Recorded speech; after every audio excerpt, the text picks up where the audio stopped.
While sifting through some old boxes, you found an interesting set of documents that revealed the truth about your past. Your grandparents were involved in an accident that killed your grandfather and your infant brother. It wasn't your grandmother's fault entirely, but your parents couldn't help but put the blame on her. With no family or friends left, living a hopeless and bleak existence, your grandmother decided to murder them. With your parents out of the way, she could raise you all by herself. Her desire was selfish and evil. That was all you needed. A way to justify her death, a way to break the burden of taking care of her. Do you remember what you did? I'll walk you through it once more, just in case you've forgotten.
Hey, you.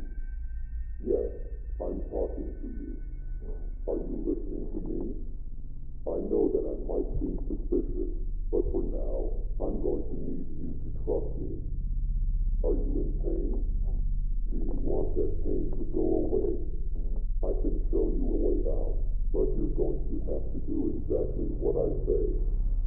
Don't worry, very soon you won't feel any pain at all. You won't have to suffer any longer. The first thing I want you to do is to grab the knife on your bed. You're doing a great job. It's very sharp, so please be careful with it. The next step is to gently press the knife against your stomach. You're doing a wonderful job. Now, press a little harder. Keep applying more pressure until the knife penetrates the flesh of your stomach. You might feel quite a bit of pain, but that's going to be temporary. You're doing a great job. I want you to pull the knife out. Is there a warm, red fluid gushing out of your stomach? If so, then you applied enough pressure. I know that this might be painful, but pretty soon it's going to be all over. I want you to repeat the process, except now go a little to the right of the original spot. Keep applying pressure until the knife penetrates the flesh. Now that you've done the process twice, for the third time, go to the left of the original spot. Once again, keep applying pressure until the knife penetrates the flesh.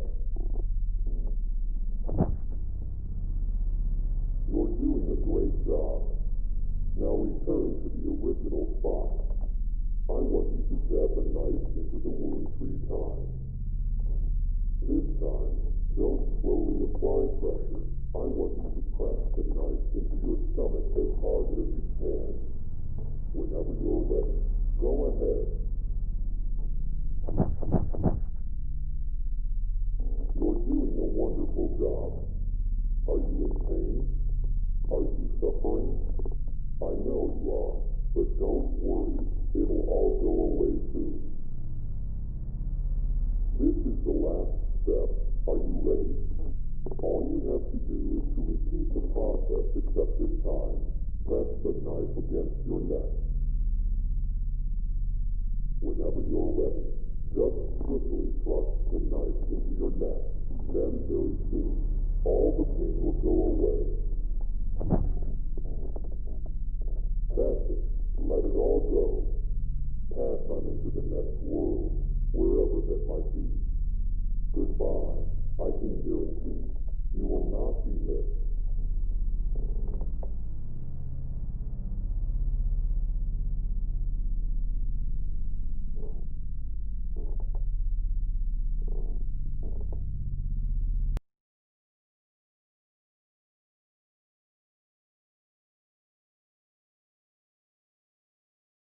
James, you murdered her.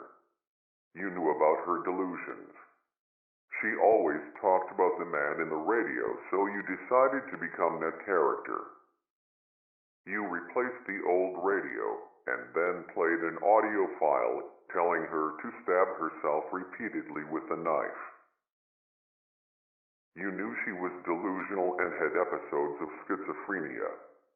She followed your instructions and eventually bled to death due to her self-inflicted injuries. Since all the evidence pointed to a suicide, you weren't charged with anything. You finally got what you wanted. You were finally free. You might be wondering how exactly you ended up dead. Well, for the first few months, you lived your life carefree. You actually enjoyed life to some extent, not being tied down by an ill relative. But eventually, that all came crashing down. It started off with brief, horrific, gruesome nightmares. Visions of her stabbing herself endlessly, blood gushing out of her wounds, flooding your mind with blood-red guilt. Slowly, these nightmares leaked into your daily life. You'd see her out of the corner of your eye, whether you were driving, walking down the street, or at work. Even though you killed her, she never really left. She lived in your mind and haunted you every day until you eventually couldn't fall asleep. Every time you closed your eyes, even for the briefest of moments, she'd manifest in your subconscious. Eventually you went to the hospital and you were prescribed sleep medicine, but that only suppressed the issue. Slowly your body adjusted to the medicine and you needed to increase the dose for the medicine to be effective. This process kept repeating until you were taking multiple times the recommended amount. You were addicted, until one night you overdosed on sleep medication. Right now, in this moment, your physical body is currently in a hospital bed, hovering between the thin line of life and death. You're still probably wondering why you're here in God's basement. I'll finally tell you who I am and what this place really is. God's basement is a realm for those who have committed great sin but are still redeemable. The individuals that arrive in God's basement relive their own versions of hell, allowing them to reflect on their life and watch their slow descent into evil. Their resentment, hate, bitterness, and jealousy accumulate until those emotions manifest themselves through atrocious acts, yours being murder. You were backed into a corner, watching your life slowly pass you by. All those opportunities you sacrificed. All that potential wasted. You became bitter and resentful. Many could sympathize with you. Many might have even done the same. You were hopeless, and it felt like you were inside a living hell. I am called the Operator. I am an entity that manifests in God's basement. I manifest myself in different ways depending on the person. My job is to guide the person inside God's basement and allow them to relive their life from a different perspective. In your case, I manifested with many characteristics resembling the man in the radio. Hopefully this explanation cleared everything up. You're still probably wondering what happens now that you have all your memories. I mentioned earlier that God's basement are for those who are still redeemable. Even though you committed an atrocious sin, you were trapped in a hopeless existence. Also, the person you killed wasn't really your grandmother. She was a shell of her former self. Your grandmother died long ago. Part of you wanted to see her suffering cease. Your crime was both cruel and merciful at the same time. You are going to get a second chance at life. Pretty soon you're going to wake up in a hospital bed out of your drug-induced coma. Learn to live with what you did. The feelings of guilt, paranoia, and pain will never completely go away. James, make the most out of life, and be grateful for this second chance. One last thing. Good luck.